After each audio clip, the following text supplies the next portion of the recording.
Salut à tous, ça y est, la saison 2022 de Formule 2 est enfin terminée officiellement et pour de vrai.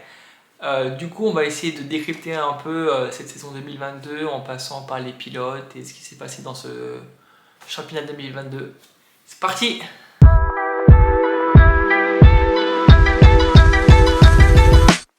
Avant de débriefer cette saison 2022 de Formule 2, on va d'abord parler un petit peu de ce qui s'est passé sur l'avant-saison. Du coup, on a 10 rookies qui arrivent en Formule 2 cette saison, ce qui est pas mal. Ça représente un peu moins de 50% de la grille. On a Denis Hogger, par exemple, pour ne citer que lui, qui fait le move F3, F2, lui le champion donc en titre de Formule 3 avec Prema. On a l'écurie hollandaise VAR, donc Van Amersfoort Racing, qui reprend les actifs de HWA. On a surtout un nouveau format de week-end. Le format 2021 avec 3 courses par meeting a été mis à la poubelle pour reprendre un format type 2020, ce qu'il y avait avant, avec 2 courses par meeting. Une qualification le vendredi qui détermine la grille du dimanche et la grille sprint du samedi. C'est le top 10 inversé des qualifications. Et c'est surtout qu'on a eu une saison record en termes de nombre de courses, parce qu'on a eu 14 meetings et 28 courses tout le long de l'année.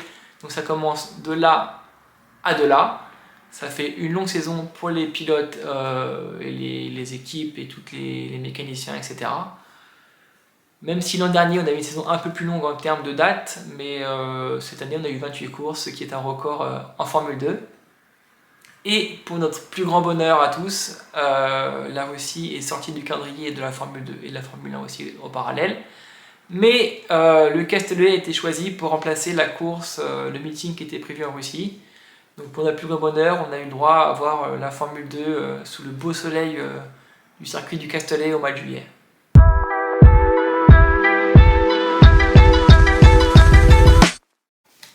Alors, bonne ou mauvaise saison? Chacun se fera son avis sur la saison. Moi, personnellement, j'ai adoré cette saison. De toute façon, dès que ça parle, dès que des formules de roule, je peux être que content. C'est vrai qu'on a eu quand même un niveau très hétéroclite entre les pilotes et même les équipes. On a eu une bonne partie de tableau avec de bons et très bons pilotes cette saison. Même si les bons pilotes ont fait quelques erreurs par moment. Et on a aussi eu quelques pilotes qui étaient un peu moins bons pour ne pas dire autre chose, mais il faut un peu de tout pour faire de la Formule 2 promotion. Chacun appréciera sa saison selon les critères qu'il veut sélectionner, mais en tout cas pour ma part c'était une bonne saison de Formule 2.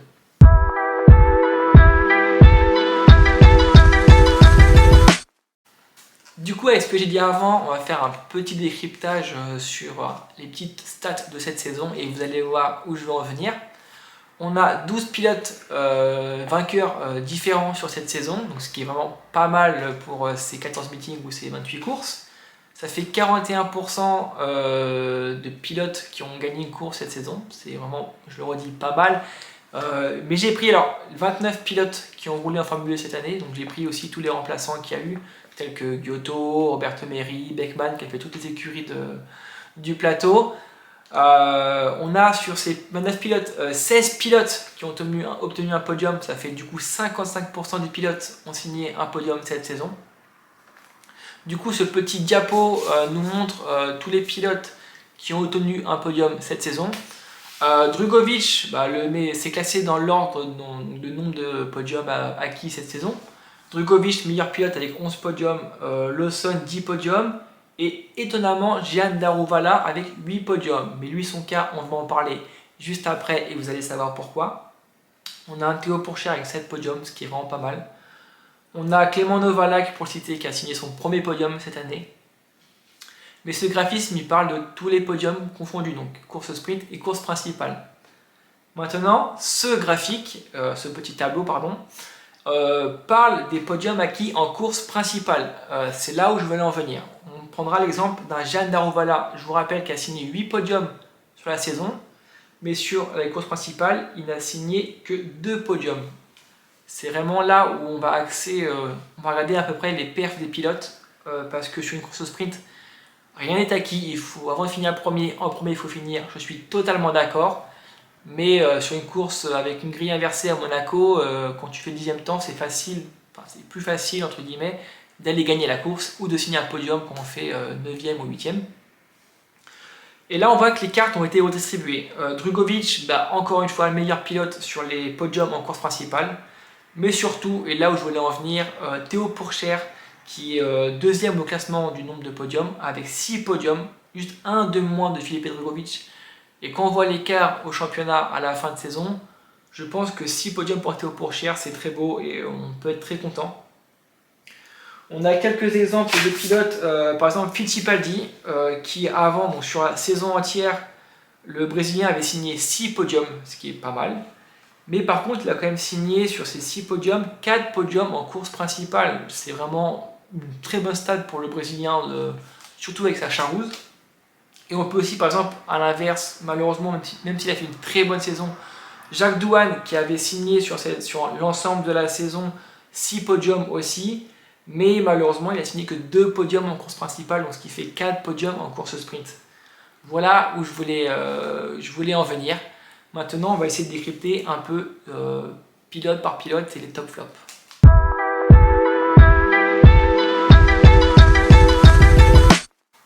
Avant de parler des autres, on va d'abord parler du gagnant et le très beau gagnant.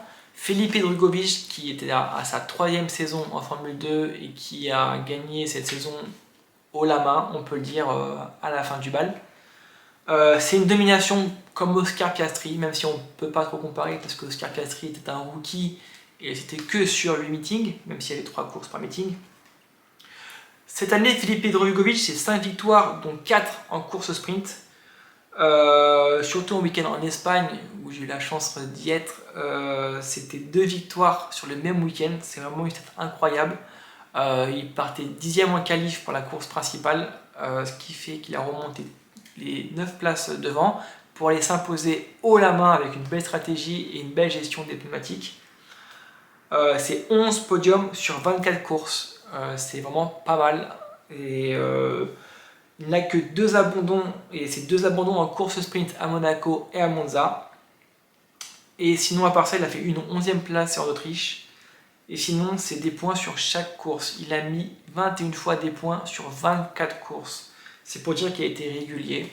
Je pense que son titre de champion, personne ne peut dire qu'il ne le mérite pas. Il le mérite largement. Il a été le meilleur cette saison. Il a eu la meilleure écurie pour lui, la meilleure voiture, le meilleur pilotage.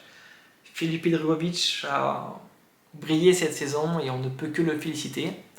Et en termes de félicitations, il a reçu entre guillemets une belle médaille au bout parce qu'il est devenu pilote de développement chez Aston Martin.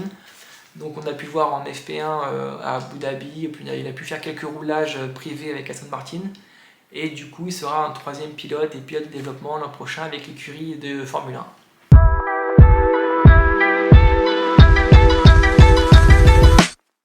Les tops, on va commencer par celui qui a fini vice-champion et le français, une personne que j'apprécie énormément, c'est Théo Pourchaire. Alors je le rappelle, au début de saison, il n'avait encore que 18 ans. Voilà, je le redis, que 18 ans.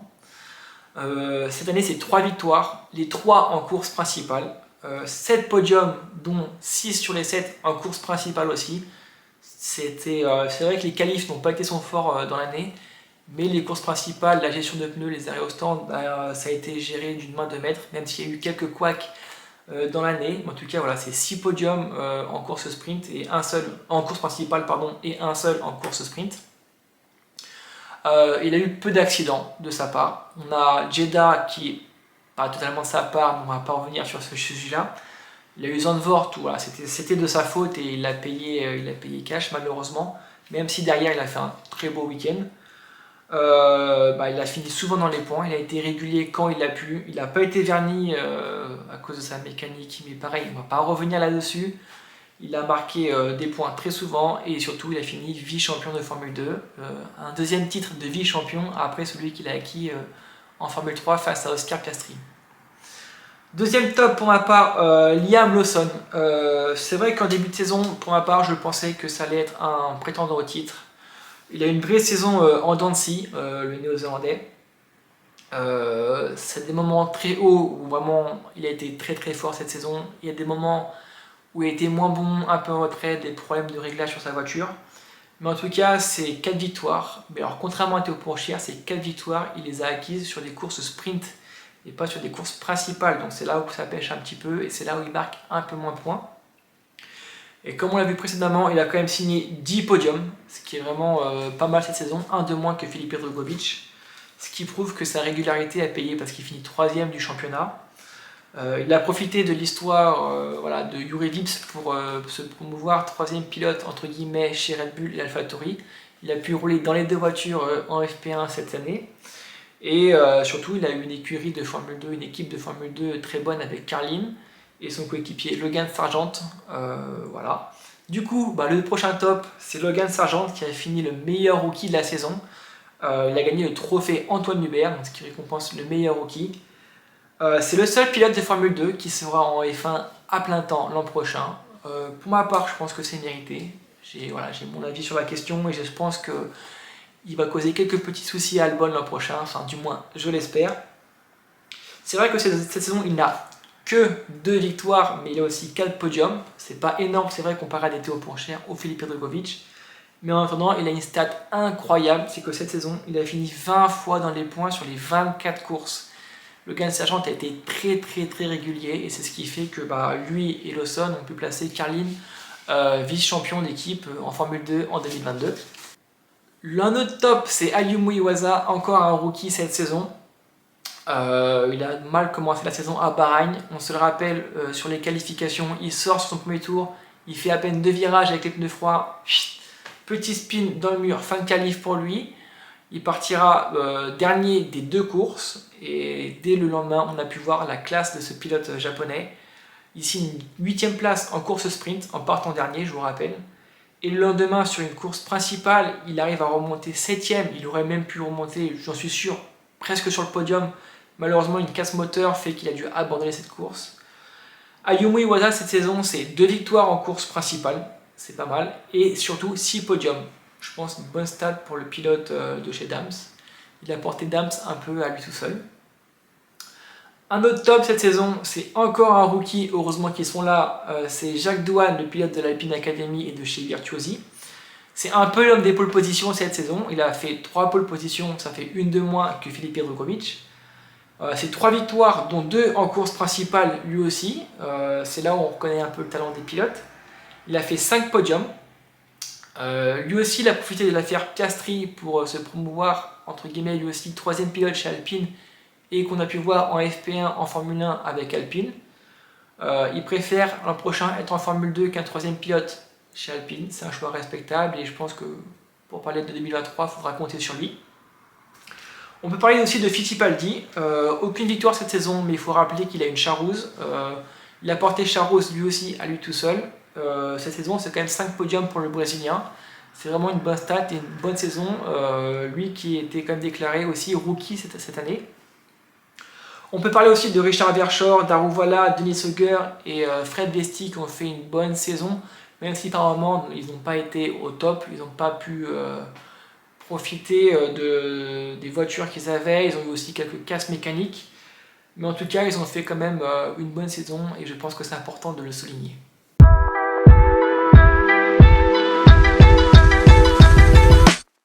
Après avoir parlé des tops, on va bien évidemment parler des quelques flops. Alors j'ai retenu que 3 pilotes parce qu'on n'est pas parlé des autres. Par exemple, on a les 2 pilotes de chez Hi-Tech Grand Prix. Alors avant de commencer de parler un peu des pilotes Hi-Tech, c'est vrai qu'ils ont eu pas mal de malchance aux arrêts au stand par exemple ou de casse mécanique. Mais les pilotes n'ont pas fait le boulot escompté et je pense qu'on peut les mettre dans le flop cette saison. On va commencer du coup par Marcus Armstrong. C'était sa 3ème saison en Formule 2. C'est vrai qu'il a fait 3 victoires cette saison, c'est pas mal, c'est un bon bilan quand même. Mais sinon il a signé qu'une autre 3ème place en course sprint à Monaco. Ça fait que 4 podiums sur la saison pour un pilote qui en est à sa 3ème saison et qui est quand même dans une bonne équipe. Et pour l'anecdote, c'est sa 3ème saison et ça fait 3 fois qu'il termine la saison à la 13ème place. Alors, un peu de malchance ou pas, mais ce n'est pas un bon bilan pour un pilote qui a triplé sa saison en Formule 2 et n'a eu aucune progression sur ces 3 saisons. En 2ème flop, du coup, son coéquipier Juri Vips, On va parler que du côté sportif. C'est bien mieux que son coéquipier. 11e au championnat avec 4 podiums et une seule victoire en course sprint à Monza. Malheureusement, je pense que l'en dehors de ce qui s'est passé, ça l'a un peu affecté. Et on a vu ses résultats pas au top cette saison, même si lui aussi a eu pas mal de malchance. Mon troisième flop cette saison, et j'en suis navré, mais c'est Clément Novalak. Pour un pilote qui a fini 3e en 2021 en Formule 3, on attendait un petit peu mieux de sa part, surtout dans une équipe comme MP Motorsport. C'est un podium cette année, c'est surtout un podium en course sprint à Zandvoort alors qu'il part en pole. C'est son ami qui a coupé l'herbe sous le pied en prenant la tête dès le premier virage.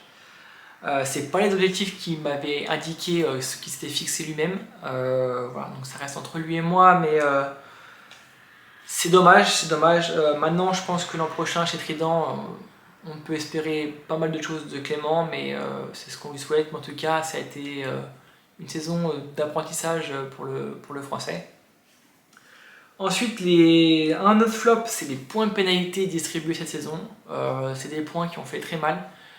On a eu en Formule 2 qu'un seul pilote qui a été suspendu pour une course pour avoir pris 12 points de pénalité sur son permis. C'est Raghunathan en 2019. Cette année, on a eu 3 pilotes suspendus. On a eu Amaury Cordel, Roy Nissany et Oli Caldwell. Alors dans les 12 points qu'ils ont pris, il y a eu quelques points de pénalité pour track limit. C'est une règle dont le PDG Bruno Michel a indiqué qu'il n'était pas content que des pilotes soient suspendus à cause de ça. Donc ce sera une règle qui sera probablement revue pour l'an prochain. Et aussi on a Mecachrome. Voilà, je ne vais pas faire un long débat, on sait tous de quoi je parle. C'est un peu décevant d'avoir des moteurs pas trop fiables cette saison, surtout que quand tu as des pilotes qui mettent des 2 millions d'euros de budget hors taxe par saison, c'est dommage de voir leur course ou leur championnat ruiné par des moteurs qui partent en fumée. Voilà, on a fini de débriefer cette saison 2022 de Formule 2. Je vous laisse vous dire en commentaire ce que vous avez pensé de cette saison, si vous avez trouvé que c'est une bonne saison ou pas, et ce que vous avez pensé de Théo Pourchaire ou de qui vous voulez. Avant de finir cette vidéo, sur ma page Twitter, il y a un concours pour gagner un t-shirt de Théo Pourchaire, une coque aussi de Théo Pourchaire, donc que ce soit Apple ou Samsung, vous choisirez si vous êtes gagnant, et une casquette Pierre Gasly, donc je vais essayer de checker ça sur mon Twitter. Le lien est dans la description. Si aussi il y aura un abonné sur YouTube qui sera tiré au sort pour gagner un des 3 lots. Donc je vous laisse aller aussi quand même sur Twitter pour avoir un peu plus de chance.